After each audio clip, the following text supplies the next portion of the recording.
उत्तराखंड के हल्द्वानी में कांग्रेस की विजय शंखनाद रैली के बाद मंच के शुद्धिकरण को लेकर सियासी संग्राम मच गया है। कांग्रेस के राष्ट्रीय अध्यक्ष मल्लिकार्जुन खड़गे की मौजूदगी में हुई रैली के बाद हिंदू संगठन की ओर से वैदिक मंत्रोच्चार और यज्ञ के जरिए मंच का शुद्धिकरण किया गया। कांग्रेस ने इसे आपत्तिजनक बताते हुए सख्त नाराजगी जताई। इस मामले को लेकर पहले तो राज्यसभा में सत्ता पक्ष और विपक्ष के बीच तीखी नोकझोंक हुई और उसके बाद कांग्रेस की ओर से देश भर में विरोध प्रदर्शनों का दौर शुरू हो गया। राजधानी भोपाल में भी प्रदेश कांग्रेस अध्यक्ष जीतू पटवारी के नेतृत्व में सत्याग्रह पैदल मार्च निकाला गया और दोषियों पर कड़ी कार्यवाही की मांग की गई। वहीं भारत विभाजन दिवस के मौके पर मुख्यमंत्री डॉक्टर मोहन यादव ने कांग्रेस के सत्याग्रह मार्च पर सवाल उठाते हुए आत्म मंथन की नसीहत दी। उन्होंने कहा कि यदि कांग्रेस सत्य को नहीं समझती तो सत्याग्रह की बात करना उचित नहीं है। कांग्रेस के सत्याग्रह पर सीएम ने उठाए सवाल। कांग्रेस को आत्म मंथन की जरूरत। देश का विभाजन टाला जा सकता था। सत्य को नहीं समझते तो सत्याग्रह कैसा।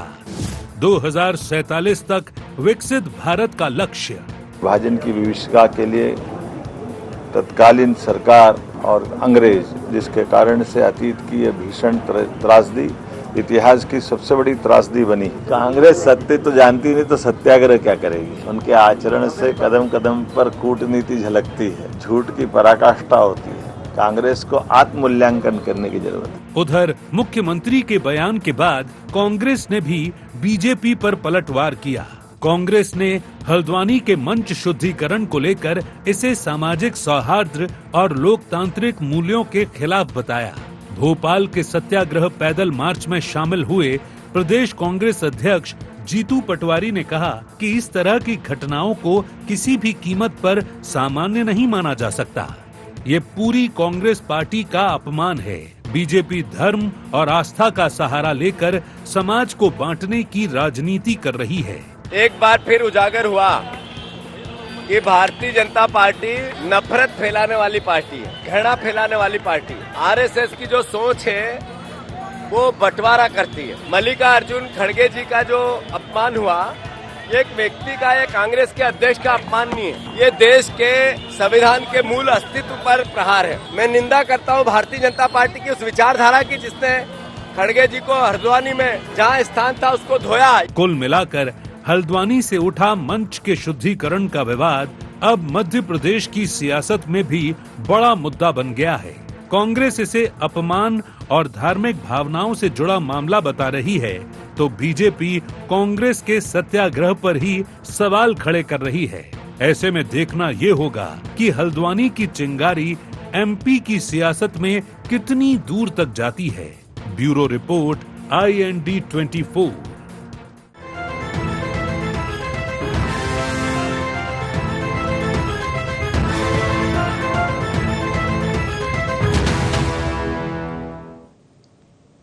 नमस्कार, IND एजेंडा सत्याग्रह पर संग्राम में आप सभी का स्वागत है। मैं हूं आपके साथ दिव्यांशु जोशी। चर्चा को देंगे विस्तार, लेकिन उससे पहले नजर डालते हैं क्या है आज के एजेंडा पॉइंट्स। हल्द्वानी विवाद MP में क्यों बना सियासी मुद्दा। सीएम के आत्ममंथन वाले बयान के क्या है मायने। कांग्रेस के सत्याग्रह पर बीजेपी क्यों उठा रही है सवाल। कांग्रेस क्यों बता रही इसे समाज को बांटने की राजनीति। तो उत्तराखंड के हल्द्वानी में कांग्रेस की विजय शंखनाद रैली के बाद मंच के शुद्धिकरण को लेकर के सियासी संग्राम मच गया। कांग्रेस के राष्ट्रीय अध्यक्ष मल्लिकार्जुन खड़गे की मौजूदगी में हुई रैली के बाद हिंदू संगठनों की ओर से वैदिक मंत्रोच्चार और यज्ञ के जरिए मंच का शुद्धिकरण किया गया। कांग्रेस ने इसे आपत्तिजनक बताते हुए सख्त नाराजगी जताई है और इस मामले को लेकर पहले तो राज्यसभा में सत्ता पक्ष और विपक्ष के बीच तीखी नोकझोंक हुई और उसके बाद कांग्रेस की ओर से देश भर में विरोध प्रदर्शनों का दौर भी शुरू हो गया। आज इसी विषय को लेकर के हम चर्चा करेंगे। कुछ खास मेहमान हमारे साथ चर्चा में शामिल हो रहे हैं, आपका परिचय करा देते हैं। हमारे साथ चर्चा में जुड़ रहे हैं रवि वर्मा जी, कांग्रेस प्रवक्ता हैं। रवि जी, स्वागत है आपका IND 24 में। हमारे साथ जुड़ रहे हैं अभिषेक शर्मा जी, वरिष्ठ पत्रकार हैं। सर, आपका भी स्वागत है। साथ ही साथ हमारे साथ जुड़ रहे हैं doctor Brajesh Pandey, media panelist हैं। मध्य प्रदेश भारतीय जनता पार्टी के। सर, आपका भी स्वागत है ID24 में। शुरुआत में चलिए अभिषेक जी आपसे कर लेता हूँ। अभिषेक जी, जिस तरीके से हमने ये देखा कि भाई पहले तो मंच पर कार्यक्रम हुआ, फिर उस मंच का शुद्धिकरण किया गया। अब कांग्रेस इसे इस तरह से कह रही है कि भाई ये तो पूरी की पूरी कांग्रेस का ही अपमान है। हालांकि मुख्यमंत्री जी ये कह रहे हैं कि कांग्रेस को आत्ममंथन की आवश्यकता है, आत्मचिंतन की आवश्यकता है। क्या कहेंगे सर? जोशी जी, देखिए, वैसे तो कहीं भी अगर देखा जाए तो जिस तरीके से ये शुद्धिकरण वाला जो कार्यक्रम एपिसोड हुआ, वो वैसे तो देखिए कहीं ना कहीं निंदाजनक है। क्योंकि अगर आप देखें तो भाजपा लगातार जो है रविदास जयंती की 650वीं जयंती सामाजिक समरसता मनाने जा रही है। अभी कुछ दिन पहले अपने मध्य प्रदेश सरकार ने भी घोषणा की कि वो जगह जगह जाएंगे और सामाजिक समरसता जो है वो की भूमिका निभाएंगे, और एक प्रोग्राम भी बहुत अच्छा हुआ था। तो सामाजिक समरसता संत रविदास जी का तो विचार के हिसाब से तो इस तरह की शुद्धि नहीं होनी चाहिए, पहली चीज़। दूसरी चीज़ आत्ममंथन। तो देखो, आत्ममंथन तो ऑब्वियसली होना चाहिए, क्योंकि अभी जिस तरीके से कांग्रेस अभी मुख्य धारा से नहीं जुड़ पा रही है, जनता के बीच में जिस तरीके से अपने विचार को नहीं रख पा रही है, तो आत्ममंथन तो हर पार्टी का ज़रूरत है। वो तो आप हैं, हम हैं, कोई भी हो, हर कहीं ना कहीं कोई कितनी भी प्रसिद्धि और उपलब्धि पा ले, फिर भी आत्ममंथन तो बहुत ज़रूरी है। परंतु अभी जो एपिसोड हल्द्वानी में देखा गया उत्तराखंड में, तो वो कहीं ना कहीं चिंताजनक भी है। क्योंकि देखिए, कुछ भी हो, संविधान के अकॉर्डिंग चलें, चाहे हम प्रदेश के अकॉर्डिंग चलें, देश के अकॉर्डिंग चलें, एक सामाजिक समरसता बहुत ज़रूरी है।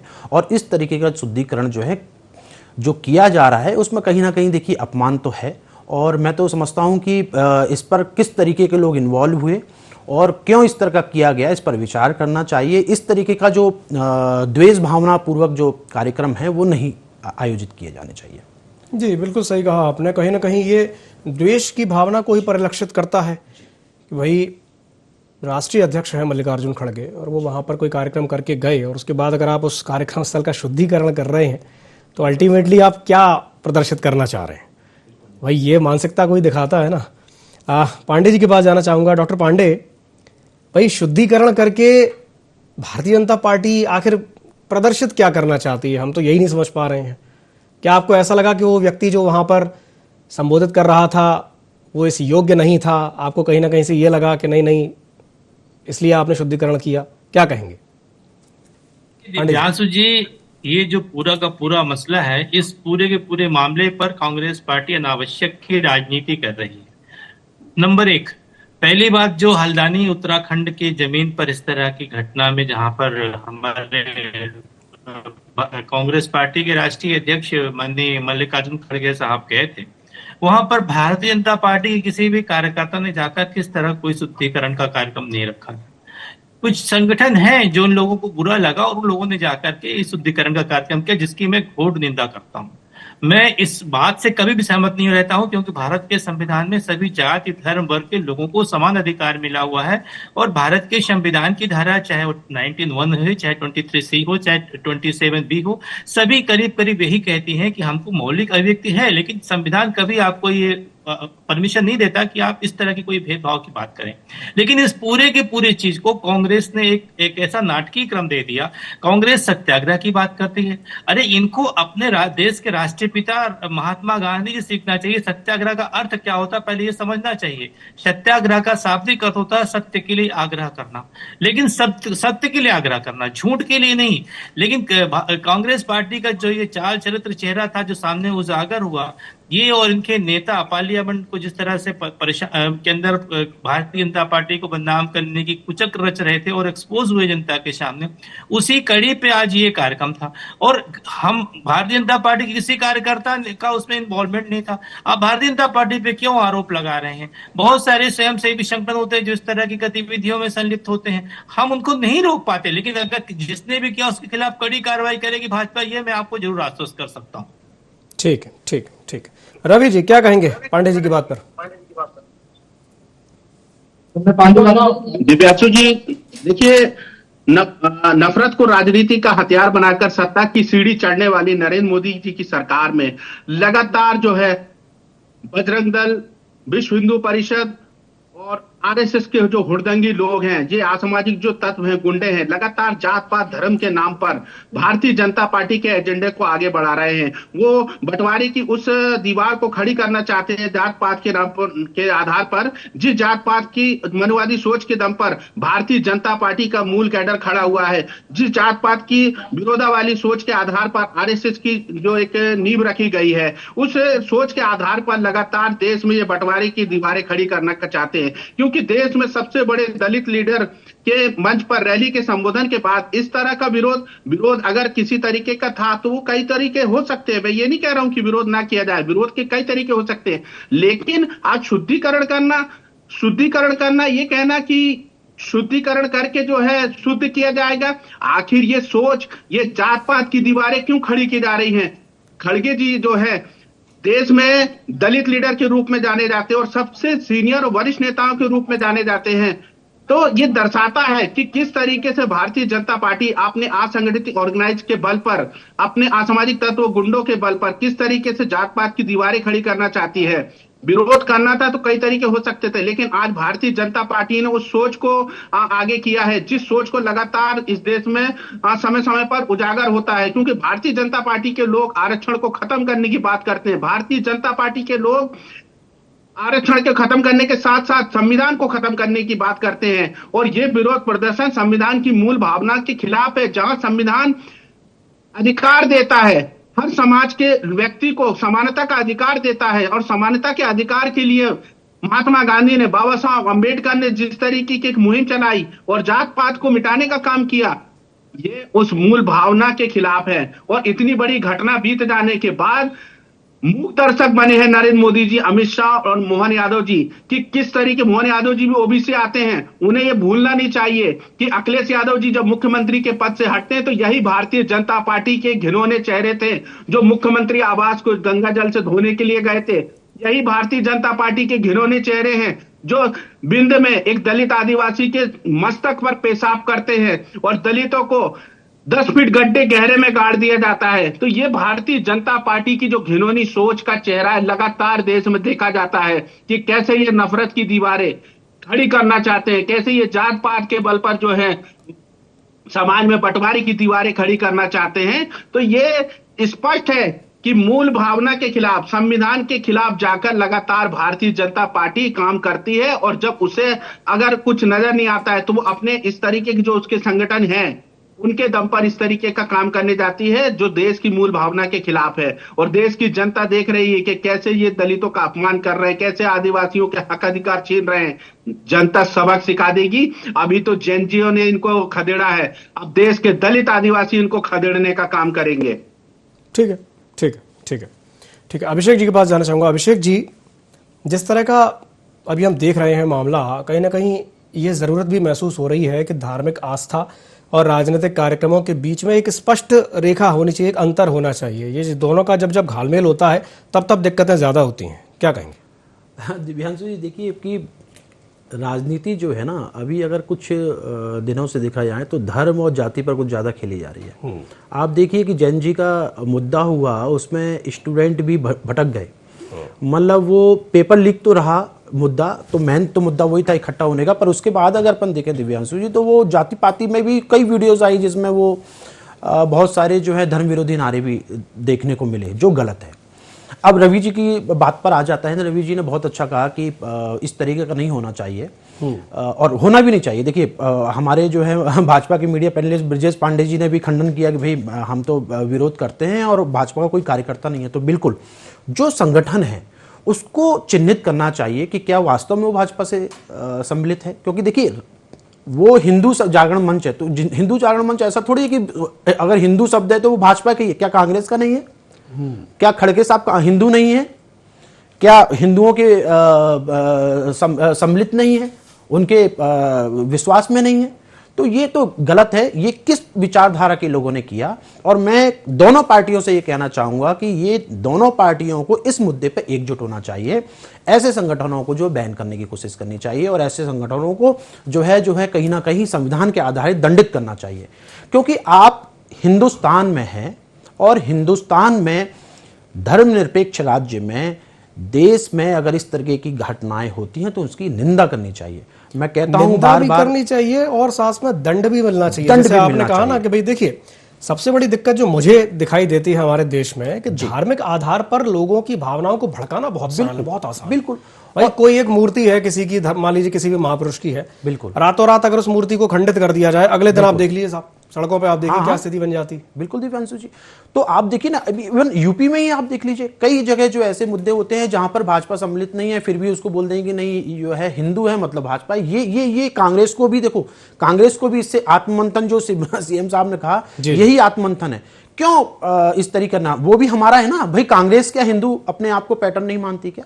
तो क्यों करना, बोलो ना, उस संगठन को आप भी विरोध कीजिए और भाजपा भी विरोध करे, तब जाके देश एकजुट हो पाएगा, तब जाके हम विकास की बातें कर पाएंगे, तब जाकर हमको एक लगेगा कि हाँ ये पार्टी अच्छी है। जैन जी जैसे जो विचारधारा आज बच्चे जो है उग्रवादी हो रहे हैं, जो थोड़ा सा विचलित हो रहे हैं, उनको एक रास्ता दिखेगा। क्योंकि देखो युवा तो वायु की तरह है ना, बिल्कुल युवा वायु की तरह, उसको आप अगर आप उसको सलाह दोगे तो अच्छी राह पर है, नहीं तो वो आंधी बन जाएगा, तूफान बन जाएगा, उजाड़ करेगा। तो ये जो धार्मिक उन्माद है, इसको कम करने की दोनों पार्टी को जरूरत है। चलिए ठीक है, पांडे जी क्या कहेंगे अभिषेक जी की बात पर? जी, अभिषेक जी ने बहुत ही सार्थक, सटीक एवं सारगर्भित बातें किया है। और मैंने अपने वक्तव्य के में पहले ही उसमें कह दिया है, पहले ही चरण में, कि देखिए हम इस तरह की गतिविधियों में या इस तरह की वारदात में संलिप्त नहीं, और मैं इसकी कटु घोषणा करता हूं। पॉइंट नंबर 1, सबसे पहले बात, देश में माहौल खराब कौन कर रहा है, जरा इसको भी डिस्टर्ब करना चाहिए। आप बताइए, पार्लियामेंट के अंदर पप्पू यादव जिस तरह से देश के संतों का वस्त्र पहन करके उस अयोध्या मंदिर के चंदा चोरी की बात कर रहे हैं, और उसमें संतों का क्या रोल है भाई? हमारे संत समाज जो होता है, तुलसीदास जी ने कहा है कि मुद मंगल में संत समाजू, जिम जग जंगम तीर्थ राजू। जहां संतों का सम्मान होता है वहां पर तीनों देवता वास किया करते हैं, ब्रह्मा विष्णु है। और माननीय खड़गे जी, मैंने बड़े सम्मान से, विनम्रता से कहा, माननीय खड़गे जी जिस समाज का प्रतिनिधित्व कर रहे हैं, हमारे दलित समाज का, सम्मानित दलित समाज का, वो हमारे देश की एकता अखंडता में हमेशा सहभागिता निभाया है। देश के फेडरल मूवमेंट की भूमिका है, और समाज के अंदर हम किसी भी वैमनस्यता पर विश्वास नहीं करते। अभिषेक जी ने जो दूसरा पॉइंट कहा कि इसमें दोनों लोगों का विरोध को जो है आपत्ति दर्ज कराना चाहिए, बिल्कुल मैं तो आपत्ति दर्ज कराई, लेकिन मुझे इस बात की भी आपत्ति है कि आप खामखा इस चीज में बजरंग दल का नाम ले रहे हैं, खामखा एबीवीपी का नाम ले रहे हैं, खामखा भारतीय जनता पार्टी का नाम ले रहे हैं। जिसने अपराध किया उसको दंडित किया जाए, जो अभिषेक जी ने कहा, लेकिन जिसने अपराध नहीं किया, भाई हिंदू होने का मतलब क्या? माननीय खड़गे जी हिंदू नहीं है, बिल्कुल हिंदू है। हर व्यक्ति, चाहे रवि जी वो भी हिंदू है, हम भी हिंदू हैं, आप भी हिंदू हैं, अभिषेक जी भी हिंदू है, लेकिन हिंदू होने का मतलब नहीं कि कोई व्यक्ति अपराधी प्रवृत्ति में सम्मिलित हो। दो चीजें अलग होती हैं, संविधान अलग है, कानून अलग है। जिसने गलती किया है उसके खिलाफ कानून का कार्रवाई करना चाहिए। और हमारे भारत का संविधान की प्रस्तावना 1 से लेकर के प्रस्तावना 47 जिसने भी पढ़ा है उसको इस बात का ध्यान है अच्छी तरीके से कि इस तरह की बातों को हमारा संविधान कभी भी अलाउ नहीं करेगा। और जो भी इस तरह की गतिविधियों में संलिप्त है, कानून को कड़ी से कड़ी कानून तर्क संगत कार्रवाई करना चाहिए। मैं तो आपसे पहले ही आग्रह कर चुका हूं। दूसरी बात, किसी तरह से किसी भी पार्टी पर, राष्ट्रीय पार्टी पर झूठा तथ्यहीन आरोप नहीं लगाना चाहिए जब तक आपके पास एविडेंस ना हो, आपके पास जो है तर्क ना हो, तथ्य ना हो। फिर तो मैं इस तरह की बातें आप पर करना शुरू करूं तो ये भी उचित नहीं हो करता। एक राष्ट्रीय चैनल की डिबेट में बैठ करके तथ्यपूर्ण बात करना चाहिए। और जिसने भी किया है, मैं बार बार कह रहा हूं, जो अभिषेक जी भी कह रहे हैं, उसके खिलाफ मेरी पार्टी पूरी तरीके से कड़ी और वैधानिक कार्रवाई करने के पक्ष में। ठीक, रवि जी आपकी प्रतिक्रिया। दिव्यांशु जी, देखिए पार्टी के प्रवक्ता इस चर्चा को गुमराह करना चाहते हैं। तमाम स्क्रीनशॉट और फोटो वीडियो वायरल है। हल्द्वानी की घटना को अंजाम देने वाले जो अपराधी हैं वो किस संगठनों से ताल्लुक रखते हैं और उस संगठन का भारतीय जनता पार्टी कितना इस्तेमाल करती है, ये किसी से छुपा नहीं है। कि किस तरीके से भारतीय जनता पार्टी की सरकार बनाने में हमेशा बात आती है कि बजरंग दल लग गया है, RSS लग गया है, और ये वही घिनौने चेहरे हैं जिस घिनौने चेहरे से जो है इस तरीके का शुद्धिकरण अभियान करके इस सोच को दिया है। देखिए, यही झुंझुनाहट है, यही नफरत वाली सोच है कि दलितों के हक अधिकार की बात ये लोग तरीके से नहीं होने देना चाहते हैं। भारतीय जनता पार्टी के प्रवक्ता, यही एक तरीका है कि दलितों की आवाज को यहाँ भी कुचलना चाहते हैं, यहाँ भी कम से कम उनके हक अधिकार प्रकार की बात एक शुद्धता के साथ नहीं होने देना चाहते हैं। गूगल का जमाना है दिव्यांशु जी, गूगल का जमाना है। अगर झूठ बोल रहा हूँ तो यही एक्सपोज करके भारतीय जनता पार्टी के प्रवक्ता किसने रोका है?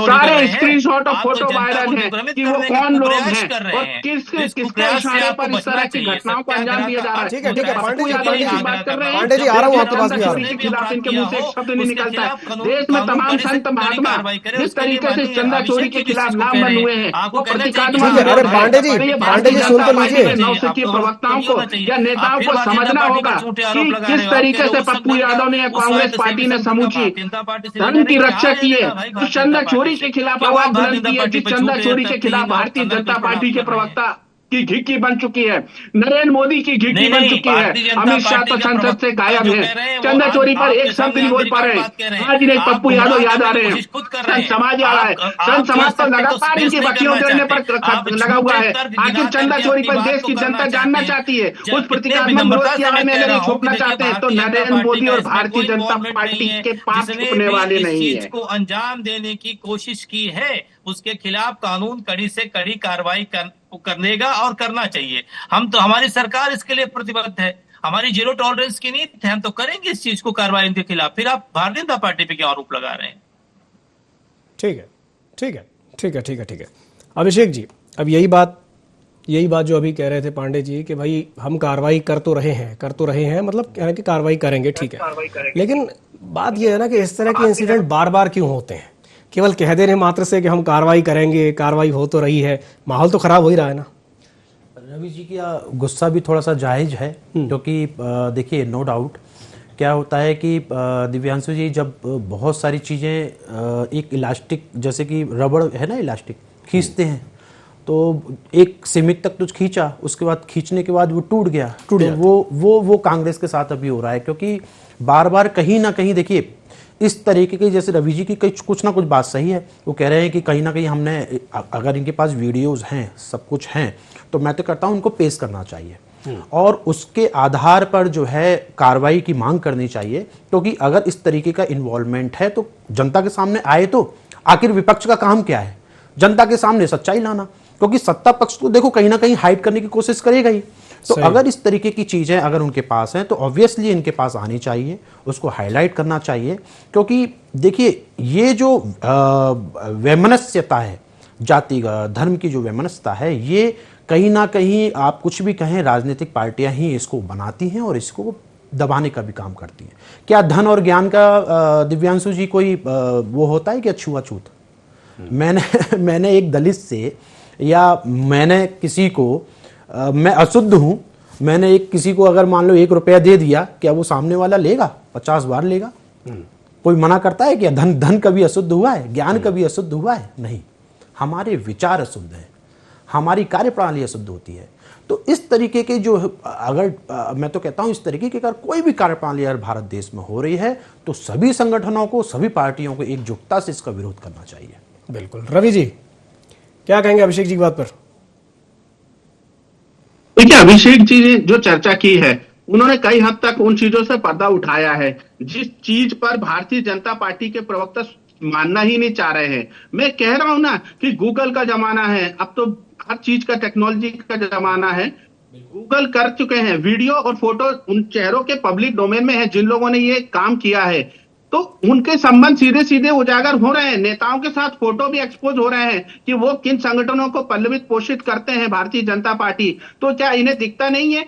देश के गृह मंत्री छोटी छोटी बातों पर प्रतिक्रिया और हर चीज का ढोलना विपक्ष पर कर देते हैं। अब तक के उनके खिलाफ एफआईआर क्यों नहीं हुई है? ये तो छोड़िए, मैं प्रामाणिकता के साथ ये बात कह सकता हूं कि राजस्थान में टीकाराम जूली जी के साथ जिस तरीके की घटना हुई थी, वो किस दल से आते थे? वो तो भारतीय जनता पार्टी के पदाधिकारी थे। किसको सलाखों के पीछे डाला? आज तक डाला? किसी को सजा दी? नहीं दी। ये घिनौना चेहरा है जो भारतीय जनता पार्टी का प्रतिक्रिया ले लेते हैं, जो संविधान विरोधी है, जात पात के विरोधी है, दलितों से जो नफरत का चेहरा है, वो बार बार देश की जनता देख रही है। चलिए प्रतिक्रिया ले लेते हैं। जी पांडे जी, आपकी प्रतिक्रिया रवि जी की बात। देखिए दिव्यांशु जी, हमारा ध्येय शुद्ध है, हमारा मन पवित्र है, हमारा कार्य जनता के सामने है, हमारी सरकार की उपलब्धियां जनता के सामने है। जहां भी इस तरह की कहीं भी कोई गतिविधियां समाज के सामने आती रही हैं, हमारी पार्टी ने उस पर त्वरित कार्रवाई किया है, कठोरता से कार्रवाई किया है। Point number 1। पॉइंट नंबर 2, अगर कांग्रेस के पास कोई तथ्य है, जो बात ये अभी कांग्रेस के हमारे प्रवक्ता मित्र कह रहे हैं, तो वो आप तथ्य जनता के सामने लाइए। आप उसके खिलाफ जो है कोर्ट जाइए। अगर आपके पास कोई चीज है, आप पुलिस के पास जाइए। आपके पास ऐसा कोई तथ्य नहीं है, आप केवल जनता को मिसगाइड करने का हर बार प्रयास करते हैं। इस देश के अंदर जितनी भी राहुल गांधी ने आरोप लगाया है भारतीय जनता पार्टी के ऊपर, इस देश के अंदर जितने भी आरोप जीतू पटवारी ने लगाया है, मूल भावना के खिलाफ बातें करते हैं। क्या इन्होंने जो मिर्जा को पार्टी से निकाला, जो संविधान को खत्म करने की बात करती हैं, आरोप रहते किस हैं, तरह की बात करना चाह रहे हैं? पॉलिसी रहती है, झूठ बोलो, इस चर्चा को गुमराह करना चाह रहे हैं। चलिए ठीक है, एक अंतिम टिप्पणी दे देते हैं। ठीक है पांडे जी, रवि जी, ठीक है रवि जी, पांडे जी, समय सीमा हमारे पास उतनी है। बताइए जाकर के, ठीक है, ये हमने कहीं गलती, ठीक है, चलिए ठीक है, गलती ही नहीं किया है, तो मैं ठीक है पांडे जी, ठीक है। चलिए अभिषेक जी, एक अंतिम टिप्पणी आपसे हो जाए, चर्चा को समाप्त करेंगे। जी अभिषेक जी। हल्द्वानी जी की घटना जो है वो निंदाजनक है। रवि जी का वक्तव्य भी सही है। अगर उसमें भाजपा या उससे संबंधित लोग हैं तो कार्रवाई होनी चाहिए। और ब्रजेश पांडे जी का भी कहना है कि नहीं, संगठन कोई भी हो, भाजपा का इसमें कोई भी जो है इन्वॉल्वमेंट नहीं है। अगर ये सत्य है तो मैं कहता हूं कि दोनों पार्टियों को एकजुट होकर ये अपना जो है वक्तव्य साथ में देना चाहिए और पुरजोर विरोध से इन वक्तव्य के साथ जो है इस ऐसी घटनाओं के लिए पुनरावृत्ति ना हो, ऐसा कुछ ठोस प्रयास दोनों को, सत्ता को और विपक्ष को, दोनों को करना चाहिए। 80 साल बाद भी अगर इस तरह की घटनाएं हो रही हैं अभिषेक जी, तो मैं समझता हूं कि 80 साल बाद भी हम आगे कहां बढ़े हैं। अगर धर्म को लेके, जाति को लेके ये शुद्धिकरण और ये सब इस तरह की चीजें हो रही हैं। और देखिए दोनों पार्टियां, जबकि इसके लिए लगातार जो है ना, आप देखिए कि भारत जोड़ो अभियान जब जो चलाया गया था राहुल गांधी जी द्वारा, उसमें भी यही मुद्दा उन्होंने जोड़ने का काम किया, सब एकजुट। और अभी जो है भाजपा ने, अभी देखिए ना, ब्रजेश पांडे जी जानते होंगे कि रविदास जयंती पर समरसता अभियान चल रहा है। बिल्कुल 650वीं जयंती पर जोड़ने का ही प्रयास होना चाहिए, तोड़ने का प्रयास नहीं होना चाहिए। जो जुड़ेगा भारत तभी आगे बढ़ पाएगा भारत। चलिए बहुत बहुत धन्यवाद आप तीनों मेहमानों का हमारे साथ जुड़ने के लिए, चर्चा में शामिल होने के लिए। तो समय की बाध्यता के चलते मैं इस चर्चा को यहीं समाप्त करना चाहूंगा। खबरों का सिलसिला लगातार जारी है, आप बने रहिए ID24 के साथ। नमस्कार।